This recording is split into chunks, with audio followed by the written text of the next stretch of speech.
G'day guys, Spud from Survive at Southwest, and today I've just been dropped off at a random spot on the road. I've been walking around aimlessly for the last few hours to get myself good and lost.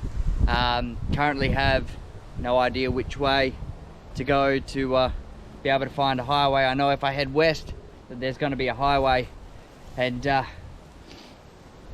but it's a few k's away, so I'm probably not going to have time. So what I'm going to do is I'm going to have to set myself up a shelter. I walk past a river over here, so I know that I can get water and maybe some food or something from that. So I'm going to head towards the river and try and build myself a bit of a shelter for the night. Rightio, let's get to it. So I do have my pack with me. It's got all my filming gear in it and a couple other bits and pieces. I did bring a stove because at the moment in the Australian bush you're not allowed to light fires, so I'm not going to risk it with that. So I did bring something to be able to cook on, but as you can see, the only tracks where I am are kangaroo tracks, game trails, and a lot of the game trails are heading in this direction. As you can see, they're going that way. Another one there goes that way. And they're joining up, which is a good indicator for me that I'm heading towards a water source. So I don't have a compass or a GPS with me, so I'm purely relying on what I'm seeing around me on the ground to figure out where I'm going to find this river, because I want to be close to that river, because I know if I follow that river runs out to the ocean, and the ocean for me is west. So at some point that'll get through to where I need to be. So at the moment I'm just watching game trails where two go into one. That's a pretty good indicator that you're on your way to water. And the fact that it goes straight down from there is another good indicator. Water will more than likely be in a valley. So,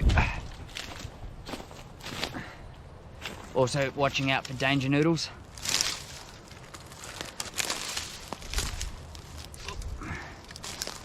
All right, let's keep going. All right, this looks promising. Nice big thick green strip through there. I think I'm definitely near the river now.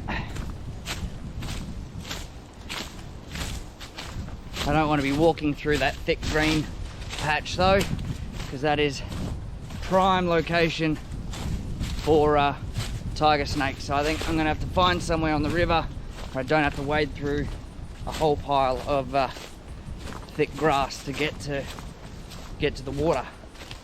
But I'm on the right trail.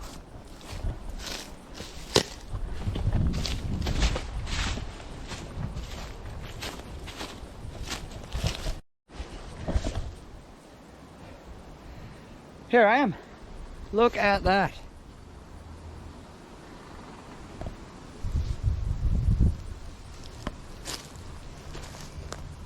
You can see by the leaves going by, it's flowing.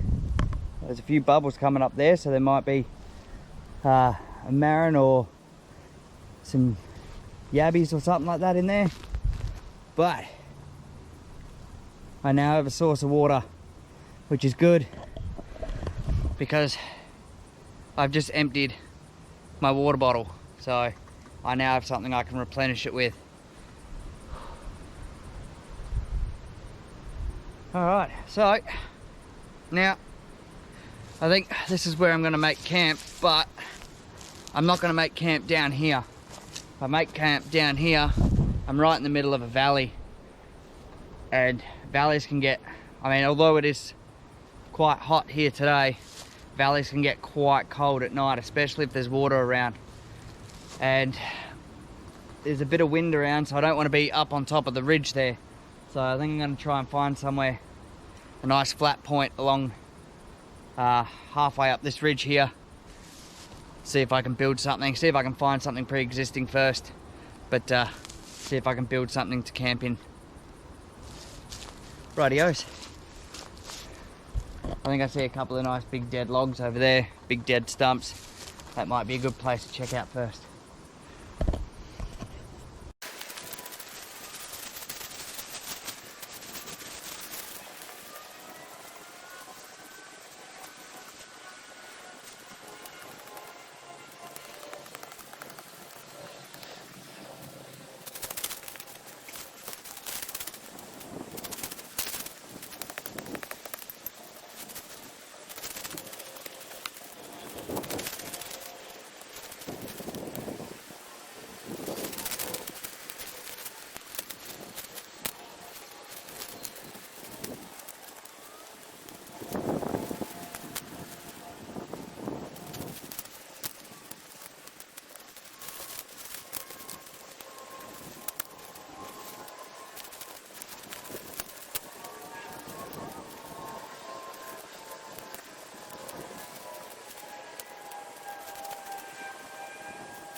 Alright, now we have one debris hut.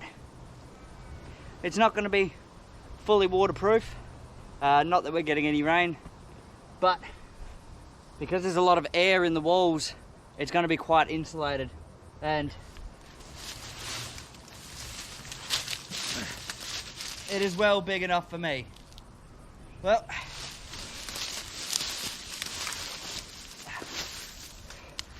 that sleeping arrangement sorted. Time to look for some food.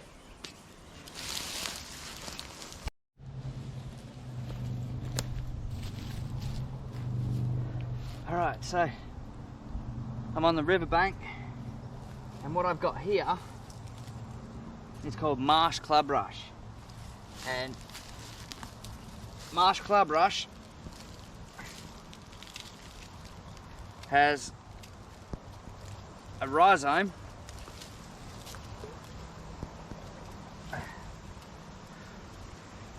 that can be roasted up and eaten. So these rhizomes that run along between them, sometimes they're a bit hard to get to in this clay.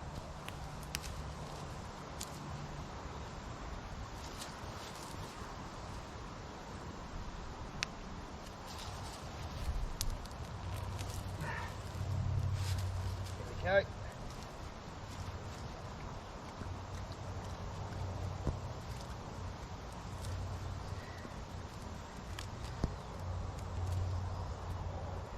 A few more, so I can roast them up, crush them up, and eat them.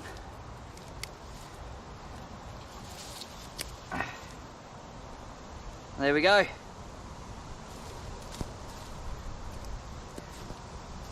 It's not much of a meal, but it'll do.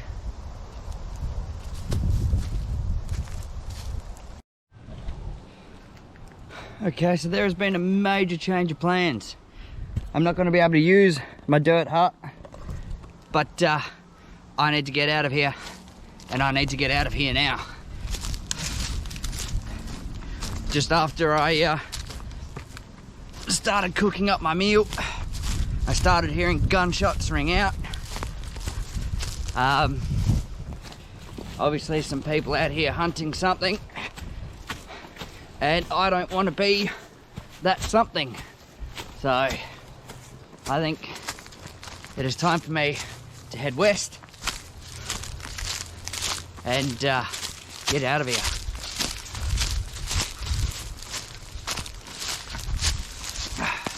Which is a shame, because I was looking forward to having something to eat. But at least I got to stop and have a drink for a little while.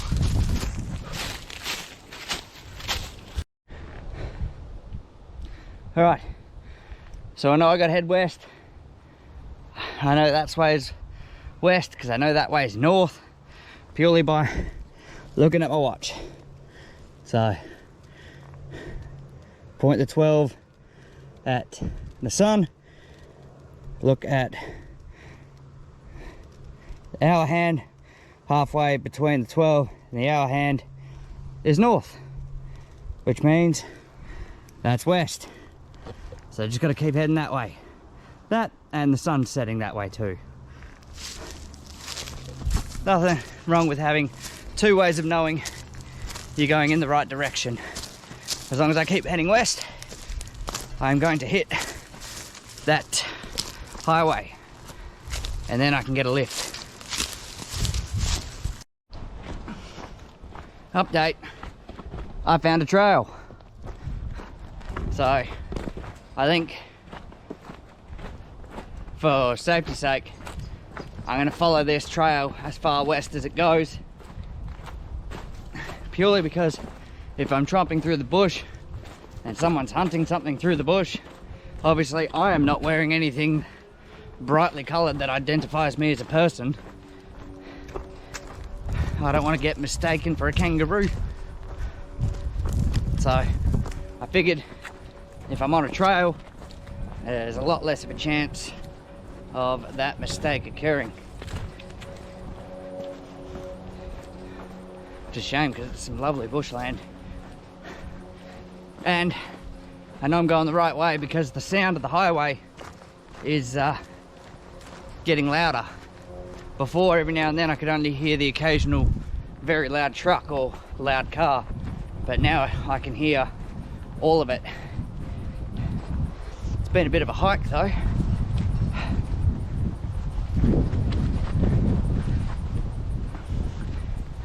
If anyone tells you that you can't hike and be in a bad mood at the same time, they're lying.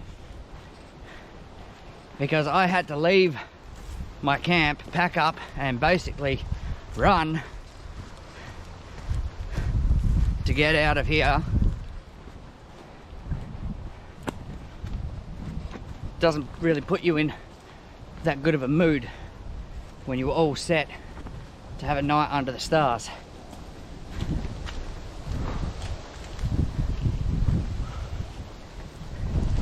But yeah, but anyway, learned a few things.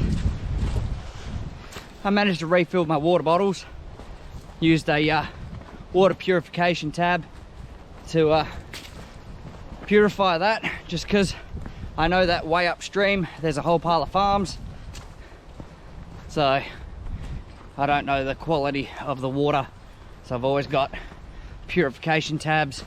I've also got a life straw in my bag. But even if that doesn't, even if I don't have them, I can still make a filter with charcoal and sand and a pant leg, and then boil it. And that way I can still get fresh water. But yeah.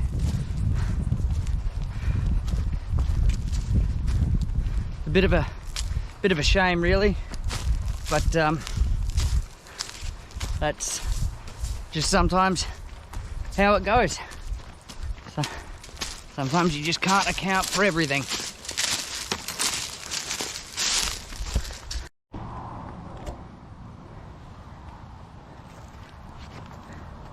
Fox trails.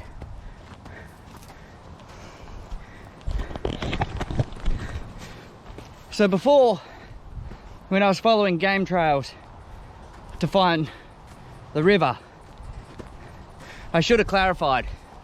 I was following kangaroo game trails because unlike that fox back there, kangaroos are grazing animals, and grazing animals need water just like you and me. So they have to find that water.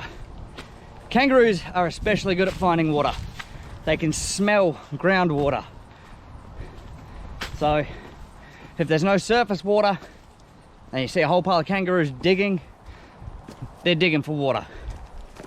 But that fox there, that fox can go a lot longer without water than we can if it's hunting, because it'll still get fluids from its food, basically. So game trails, if you're following them to find water, you need to make sure that you're following a grazing animal game trail. Otherwise you could be going absolutely anywhere.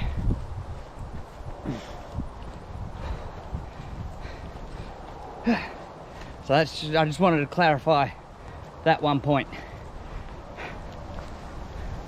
I'm up on top of a ridge now. You can see it goes downhill that way and goes downhill that way. It's definitely a lot nicer in the breeze trying to keep up this pace. But it sounds like I am nearly home free.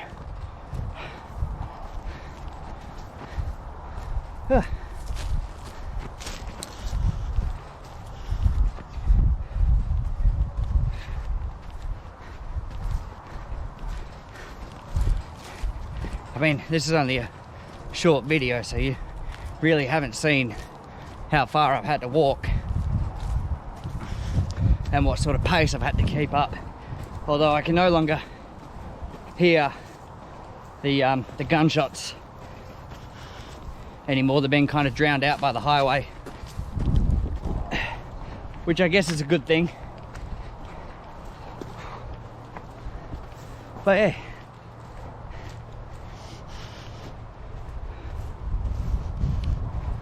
Here we go. A little bit of bush tucker for you. This is a graceful grass tree. It's related to the grass tree, like the tall ones. But these ones don't grow that big black stump. However, they do still grow these flowers, or these stalks. Now, if you look in there, all those little black seeds that fell out, those black seeds can be ground up to make a flour, to make something called seed cake. So it's like a flour substitute. Now this one here has still got a few of the, like, it's all dried up now, but when these are actually flowering, you can get the nectar out of these, and it's quite sweet as well. And if you pull the stalk up, I'm not going to do it, but if you that one's still alive. Oh, that one's dead, but the stalks that are still alive, if you pull them up, the white part at the base is edible as well. So that's just another bit of bush tucker that you can find down here in the southwest. It's quite a lot if you know where to look. And here I am, the highway. You can see it through there, just.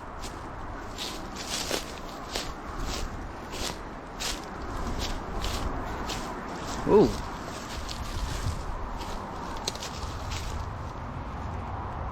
Nope. Don't like spiders.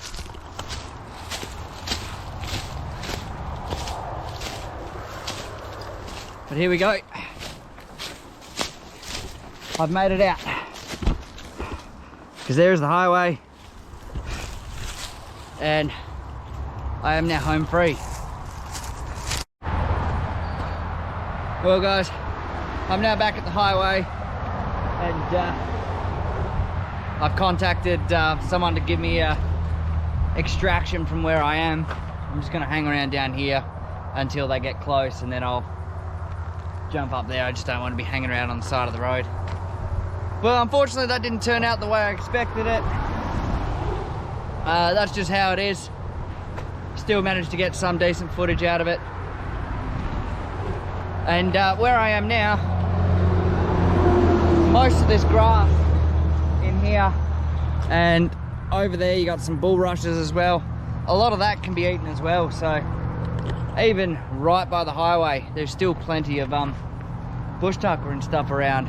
So, well, we'll try this again soon enough. And yeah, thanks for watching, and I'll see you next time.